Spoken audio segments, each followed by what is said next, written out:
What's up, boys and girls? My name is Jeffery Scott Mitchell, coming to you from the remote location, from a remote location in the ultimate remote location.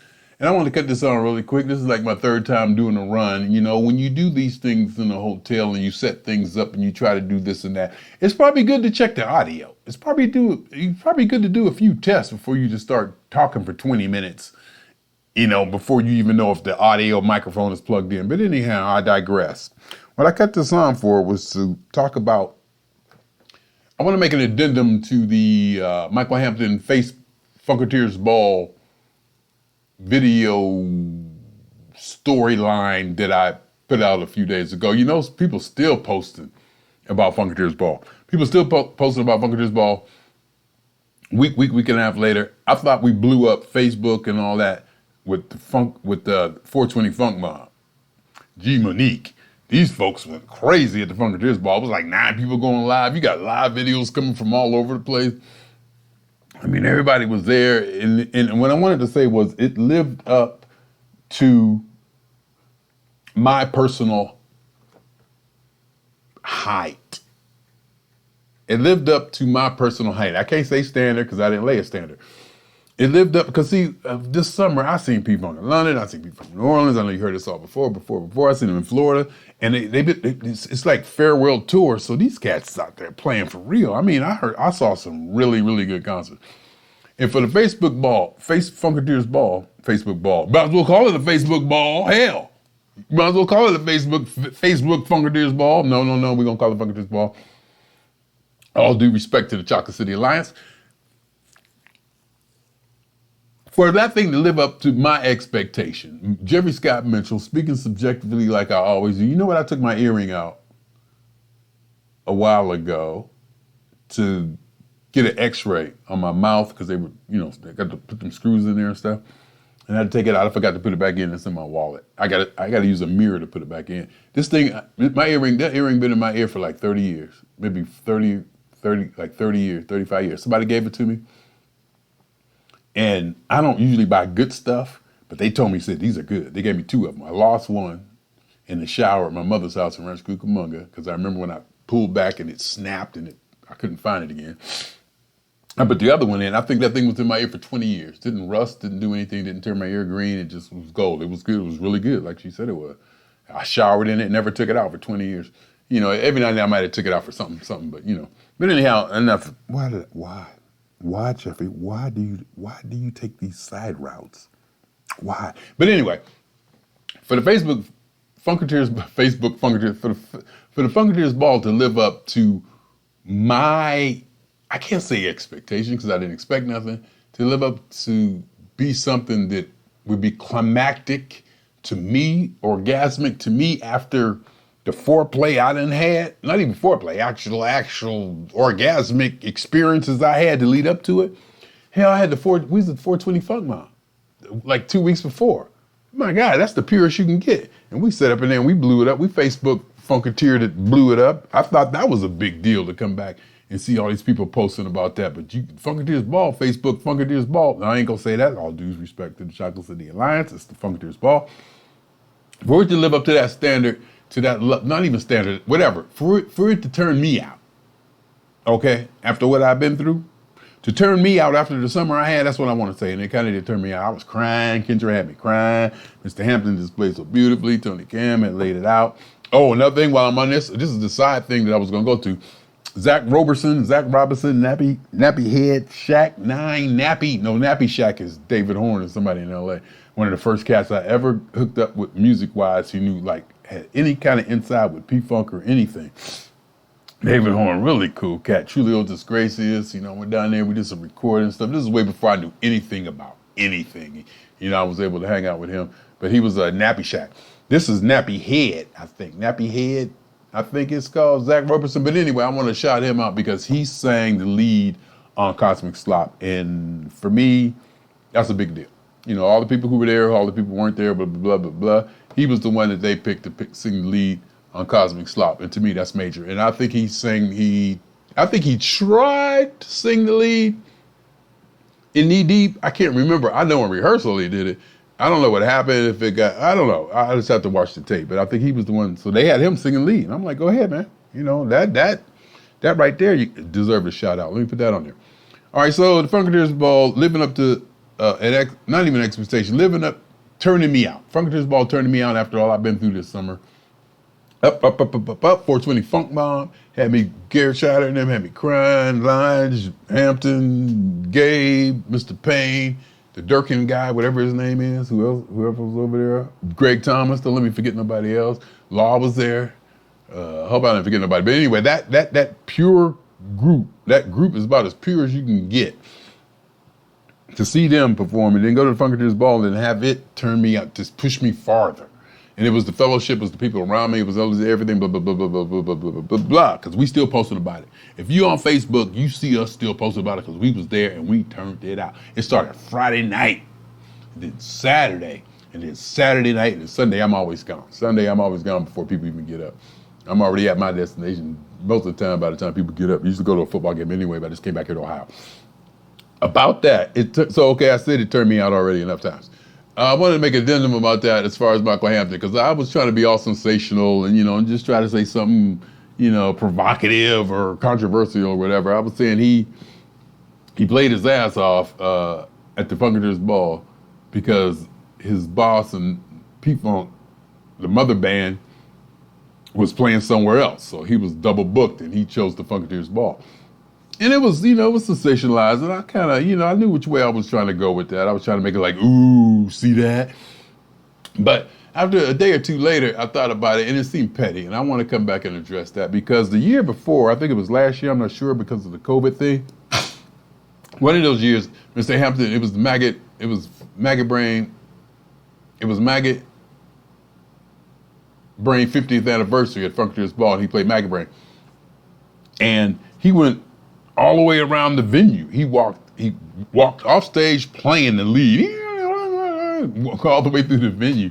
And I'm gonna say he played it perfect. I don't know if he did or not, to be honest, because it was perfect for the time and for me, and to see him do that. And I was like, wow, look at him. Look at Mr. Hampton actually going out there doing, whoa, what's that? He put something in it. He played his ass off. And then so when he did it again, and this year he played his ass off. And one thing about that statement, played his ass off, for me to say he played his ass off, that means something. That means he played his ass off. There's something different about what he did as opposed to other times when you've seen him. Now you say, oh no, he plays it perfect all the time. No. Michael Hampton is a god, but he's not a god, okay? Michael Hampton is a god, but he's not a god. When Bible say he's a guitar god, when I say that, in my perspective, because even if he messes up, it's still good. Even if he messes up, it's still right. He's at that level now that even if he messes up, that becomes what we're supposed to do now. And I just say that because, it's just when he wants to, it's there. And I've seen him mess up, I think, on purpose sometimes too. But anyhow, I don't want to go through that. But he played his ass off, so that's the point. And I said that he played it off because the mother band, Georgia was playing across somewhere in another state, but that was petty. And I try to be all sensationalized, not controversy. I don't want nobody to go out there getting mad, fighting nobody, but a little bit of and that was petty, because I was reminded that Mr. Hampton has played the Funkteers Ball, every one of them. He has played every one of them, and from when I've seen him play them, he played his ass off at all of them. So it's more, the story really should be more that he has taken ownership of this, or ownership, or whatever it means. That's his now. It's like I guess he would be the highest ranking P-Funk official ever to play that thing. And he's been playing it every year. So he is the thing. And I don't want to say that that's his ball. You could almost say the Michael Hampton and Funkteers Ball if you really, really, really want to just get, poo. But, that's why, and I wanted to bring that back. And I also wanted to say something about Zach Nappyhead. I hope I'm saying that right. Zach Nappyhead, number 9, real cool dude. Remember, he fell off the stage at the Soul Food Funk Crab thing. He was singing, him and his band was playing. He fell off the stage, and that was the coolest thing in the world. He fell off the stage and kept going. But anyway, real cool. For him to sing the lead in that situation, considering who was there and who was not there and what was going on, what could have been on, and how they could have had it happen. For him to sing that, I think that was a big deal. And like I said, for me to say that Michael Hampton played his ass off at the Funkteers Ball because his boss and the mother band was playing somewhere else at that time, it was petty. I can't even. No, I just I got to go back because the real story should be and may be and could be that he's buying into the Funkteers Ball. And when because he told me himself he's played every one of them. I do believe he told me himself he played every one of them. And I looked up at him when he said it. I was like, did I hear pride? Did I hear some pride? Because now when you're with him, you try to play it all cool. Yeah, man, whatever you say, dog. Ha ha ha ha. You try to be, no, I ain't like that. I used to be starstruck. And since we talking, the only person I still get starstruck is Kendra. Kendra still just gets me every time. I don't know what to do or say around her at all. I just, maybe because of the thoughts that's in my head. It's nothing perverted or anything. It's just that the way I look at her and the things that she can do to me with her movement, her dance movement and her look and her choice of dresses and style and just her thing, the things she affects me, I'm starstruck. Cause she came up to me after the Funkteers Ball, she kind of put her hand on my shoulder. I was like, oh my God, don't touch me. I was like, oh, and I want to be that way. I want to have somebody like that in my life. I met Obama before he became president. I was like, hey, what's up, dude? Yeah.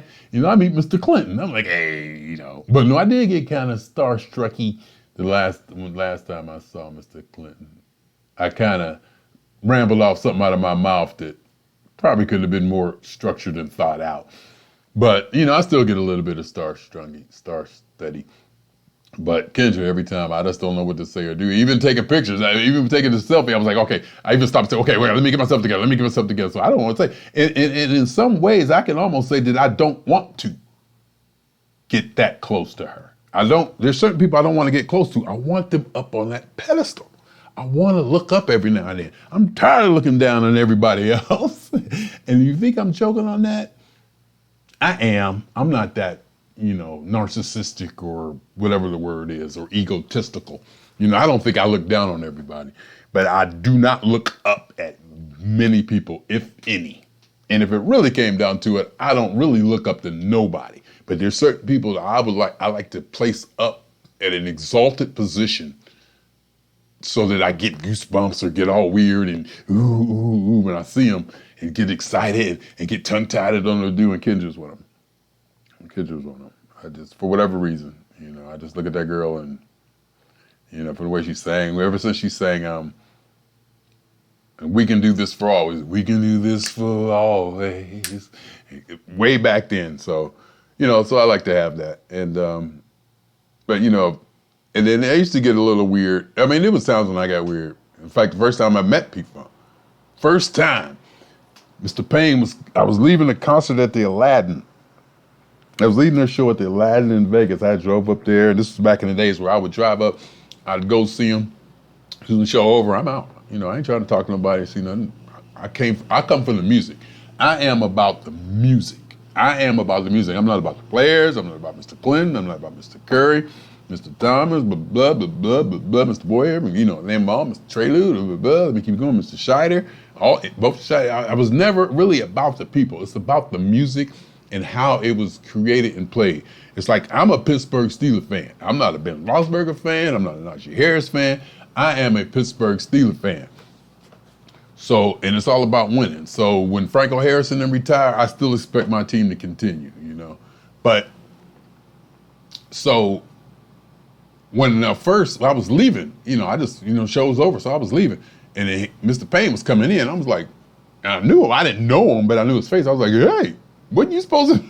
He was like, and I guess he just got, dropped off at the cab, and I guess he didn't have his money with him. So I dropped him, I loaned him some money, and he took me backstage. So I remember that. I just gave him 20, and he just walked me back there. I guess he didn't have his wallet or whatever. I don't know what's going on. Maybe he didn't have no money. I don't know what. So I just gave him to him. I was like, what? And he was like, he took me backstage, and I'm standing there. And all the P-Funks are there. And it's been a few years, so and I was wearing my jersey, so I'm pretty sure they had seen me before. And I'm standing there, and they're there, and I didn't know what to say, do. I wanted to get out of there. I didn't want to be there. I don't want to be around there. I don't want to be there. I like my side of the stage for a reason. I can just tear up. I can do my freedom, what I want to do on my side of the stage. Back them, I'm in their world. And no, you're supposed to be yourself all the time. No, you don't. You go in somebody's house, you act right, okay? And so I remember going back there and seeing them, and I was like, I remember that. And then, as things evolved and went on. And the reason I say that, back then, that it was so monumental, because it was back then, they could have said or done something to have hurt my feelings. They could have said or done something that would have really hurt my feelings. It's not that I was fragile, I just didn't know or have a perspective on things that I have now. Understanding that they're regular people just like me. They got to buy toilet paper and put it on the roll just like I do. Before I really met the P-Funkies, I thought, they were like movie star characters. I didn't even think they were real people. I just thought, they had all the money, they did whatever they wanted to, they traveled, they just lived the life of a movie star. Boy. And I have to say that Kim Manning was one of the first people that I saw that in. I was like, wait a minute, you're regular. You're doing regular people stuff. You're not supposed to do that stuff. You're supposed to have somebody do it for you or something like that. And she was one of the first people who I was able to get to bring in and help. We was doing video and stuff, and she did this Jam Factory, so I was able to assist her doing some stuff in Hollywood and LA, and me and Lloyd Major, I think, was there. We did some stuff anyway. So that was that. So it's, so now, when I hang around the cats, I still get excited, and I'm sure they see I still get excited because, and I ain't ashamed of getting excited. And, I'm sure they probably could say something to hurt my feelings, but not like now. I mean, not like back then. I could have been totally devastated. They could say something to hurt my feelings now, but that wouldn't affect or devastate my P-Funk philosophy and my worship for the music. If I worship the music and the whole P-Funk philosophy was all one thing, it was real fragile at that time because it meant so much to me. So if one of them cats was to say something off the wall or whatever to me, it could have really shook up my world. But now that I have firm footing and understanding of what I am into and what I believe and what nurtures me, what feeds me, the P-Funk, the music, the philosophy, and it's separate from the band and the members and the human beings. What I am into or worship or follow or whatever is the music. I love the band members, God knows, because they're funny, some witty. I mean, but anyway, I said all that because I guess because I've been seeing Mr. Hampton. I've been talking about Mr. Hampton so much because I've been seeing him at all these places. We just happen to run into each other at the same time. And then we end up seeing like at the same after parties and stuff, so I'm able to talk to him and stuff. So I had that opportunity, and I, tease him. And we just have a good thing. So that's why I brought that up. And I just wanted to say it was kind of petty for me to say, that he did that because the real story is Funkteers Ball, that might be his showcase. I don't know. I'm just talking. See, I'm a reporter. I'm an outside reporter. I am not on the inside. Just because I talked to somebody and I may have some, I can't even say I have inside information. I don't want inside information. I don't want it. In fact, there's people I know right now that I could type and ask anything I want. I don't want to know. I don't. Like, is there going to be any more shows? I could ask somebody right now. I don't want to know. I do not want to know. Don't tell me. I don't want to know. I just want to keep going. I want to look up one day and say, and just get on my travelbooking.com and my carrental.com and, book and fly and Google Flights and do all that. Because right now I'm full. I feel good. You can tell. Okay. All right, I completely forgot where I was. I had to take a call. As you saw, I had to take a call. Call came in. I completely forgot where I was or what I was talking about. But that's just basically what I wanted to say. It's been a heck of a summer. It's been like the last maybe year, 6, 8, 9 months, just running into Mr. Hampton. That's why I talk about him all the time. Because he's just there, and we end up in the same places with some of the same people. Other people are there, but they ain't P-Funkies. So I'm going to talk about the P-Funkies because I'm about the P-Funk and that guitar and that music and that sound that you can only get from one place and one person. and it's what I grew up on. And so if I keep talking about him, I'm not like a fanboy or, it's, oh, Mr. Hampton, Mr. Hampton. I don't, I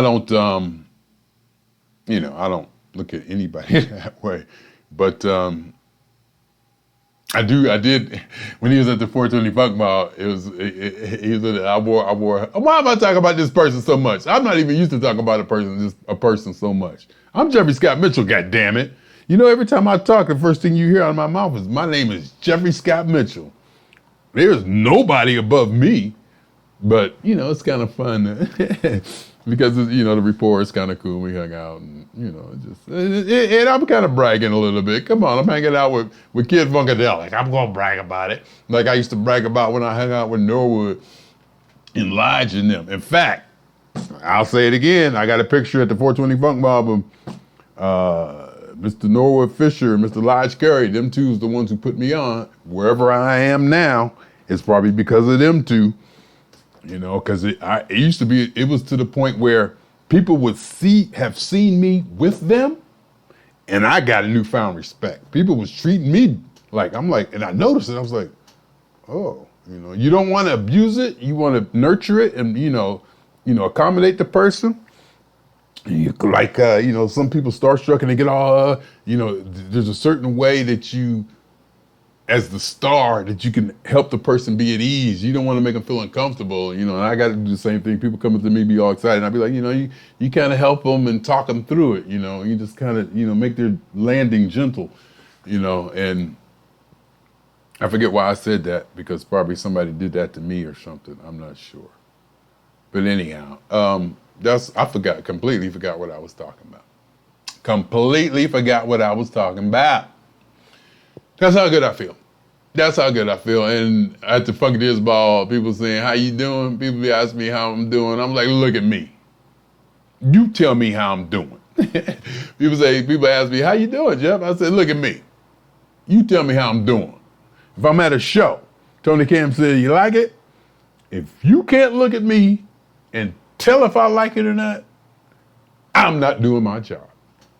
If I'm at a show and you can't look at me and tell if I'm enjoying it or not, I'm not doing my job. That's what I say sometimes about Mr. Clinton. I told him thank you. I'm like, I shouldn't have to tell him thank you. He should already know how I feel about the music, because I've been in his face damn near 200 times, over 200 times, right there. So, things are just good. It's just good. You know what else too? I'm gonna tell you something else that's really scary and weird.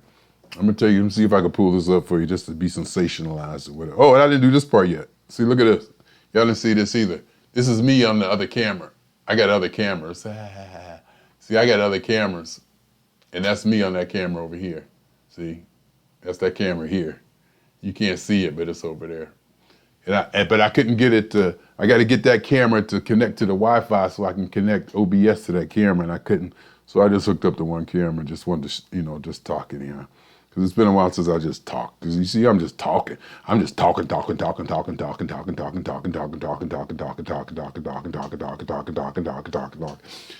So where was I? What was I saying? Yeah. So now P-Funk's farewell tour is over. We're done. It's, P-Funk is done. Mr. Clinton is out going to see Earth, Wind, and Fire, for God's sakes. So now all we got is Tony Cam and the Clones of Funk and the LA Maggots. And I know the rest of them. But I'm in the tribute bands. There was a discussion among the LA Maggots about the LA Maggots having new music. In fact, Mr. Curry even said something that they, because they come from the old school. They come from the old school where new music, they're like real musicians. That's where you make your money, whatever. That's where your salt comes from, original music. And I'm like, no, we're a tribute band. This is for P-Funk. And I hope the guy that's played the way I like it, in the style and manner in which I like it. And no, this is a tribute band. And, Tally would tell him the official LA Maggot, head person who actually got paperwork on LA Maggots. He said, no, he says, there's an Australian tribute band to make billions of dollars. So you could get where you need to get, being a tribute band. And I'm like, yeah, then what you do is and then, Ponytail was saying something. I said, well, if you want to do original music, we all come over to your house and we make that original music under your name or under another name. But LA Maggots, but see, I have nothing to say about the LA Maggots. All I do is wear the t-shirt. Only thing I did was fronted the money so they can get the first 40 or 50 shirts. Tally paid me back. And that's it. I'm just probably the most famous and the most traveled LA Maggot. A lot of people think I'm the LA Maggots. No. I'm Jeffery TV. I just wear the LA Maggot shirt because it's easier to, propagandize and go out. And sometimes you don't want to be Jeffery TV. Sometimes you just want to be something else. Sometimes you want to be Steelers, or sometimes you want to be P-Funk. Sometimes you want to be Motor Booty Affair. Sometimes you want to be Knee Deep, shirts, t-shirts, anything. But, the LA Maggots, I mean, Charlie Lake and Ponytail and Larry Jazz, Barry Chenault, Ole Nero, Chris, the other people. It's all of us. In fact, LA Maggots is a whole community. It's a whole community. You should see when we get together. When we get together, doing our thing. In order to help each other? Nah, it ain't in order to help each other. Nah. Yeah, funk with a K. Yo, let me talk about, okay, mister. I'll say this too while I'm on this at the end. Ain't none of y'all gonna watch this long. I made a post that funk is not funk with a K. I was like, funk is not funk with a K. And people came back, yeah, the K is for kindness. I was like, no. And then somebody said, funk, the K is for kinship. Now, that was kind of close. That was probably one of the best ones I've heard. But no, it's not that way. Check this out. I'm going to try to talk and work at the same time, just to do it. What I was saying about funk, I said funk is not funk with a K. Some people came back, with some ideas. Some were pretty good, blah, blah, blah. But to me, funk is platonic. One of the first person I heard say that was Dim Jones. Dim Jones said that at one of the Funkteers Ball. And I was sitting there and he said, funk is fun with a K. And he said, you know what the K stands for? Something like that. I was like, be careful. I was like, be careful. And he said something, blah, blah, blah. And I was like, nope. And I told the story before, but I was like, nope, to the point that it even surprised me. I was like, damn, Jeffrey, ease up. But when it comes to funk, I mean, it's like I say, when I tell y'all, I say it's my music. I really sometimes believe it's my music, and I could be wrong as the day is long, but it don't matter because between these 2 years is what all counts. And so when somebody says something, I'm confident enough to say no. He said funk was something with a K, and he said K was for kindness. And I was like, nope. Somebody said kinship, nope. So I posted that, and Garrett Scheider came back. He has a song called Funk with a K. Funk is funk with a K. He actually got a song named that. And since it was Mr. Garrett Scheider, I was like, oh, I just gotta play it off. I laughed and went, damn. I didn't even attack or defend. Since it was Mr. Scheider, I kind of, gave him the star treatment because, he's doing stuff that I really, really, really, really appreciate. But so I went and listened to the song. Ain't a drop of fun in that damn song. Ain't a drop of fun. So I listened to the song. Am I even in the camera? I'm not even looking. Let me see. Am I even in the camera? So I listened to the song, and it's like not a drop of fun in that song. The chords, the I don't know if the words, the chords, the tone, the nature, the vibe of the song. I don't even think he even say the word fun in the song at all. So I just, I ain't gonna hit him up. I'm gonna say something, me, but that's Mr. Garrett Scheider. So I need something from him. I need something in the long run from him. So I'm gonna be nice to him, flat out. I got my selfish reasons, But I was like, man, ain't a drop of fun in this song. You listen to the song, the tone of it, the nature of it. I don't even think the words, anything. I was like, ain't no fun in this song, but he gets a pass. He gets a pass. People do get passes. I was gonna say that too. Now that I'm in the good spirits, And, I'm just cool with everybody. I'm just in a different vibe as opposed to back in the day when I wasn't getting it, because there wasn't time when I wasn't getting it, and I was angry. I was disgruntled and frustrated, and I was not angry at people, but I just didn't, I just wasn't getting it. So I kind of was a little bit hard on people, but not anymore, because I'm getting it. So some people I do give a pass. I see some stuff out there that the old me would have been, man, blah, blah, blah, blah, man, blah, blah, blah, blah, blah. And I'm like, I ain't even gonna mention it. I ain't even gonna mention it, because I got mine. I'm here. Look at me. I'm here. I'm sitting in Marriott in Boardman, Ohio. Got doggone master suite with high speed internet working from home. Doing what I do in my hometown. And got me a bag of potato chips. Old Bay potato chips over there in a refrigerator full of food. And they got microwaves in these dogs now. Because, during COVID, it was hard to find a microwave in your room. But all my food is in the thing. Let me do this to this dude. Hold on. All right, what was I? I forgot again. I'm helping the user right now. I forgot what I was talking about. I was talking about Funk with a K. I was like, ain't no song. Listen to the tone of that song. Ain't no fun in that damn song. Ain't a drop of fun in it. It's like all that old funkadelic stuff. That pre-mothership. That unhappy music. Funk is platonic. Oh, I need to take a break. Dang it. What's going on? I need to take a break. All right, y'all. Swinging on y'all 2 times. My name is Jeffery Scott Mitchell. I said that all wrong. Yeah, swinging on y'all 2 times. For me and for the funk. And for every elementary particle that's ever existed in any atom in this or in any universe that ever will be, was, or is. It's the totality of it all. An hypothesis of all as one. A theory of universe. My name is Jeffrey Scott Mitchell. They call me Pure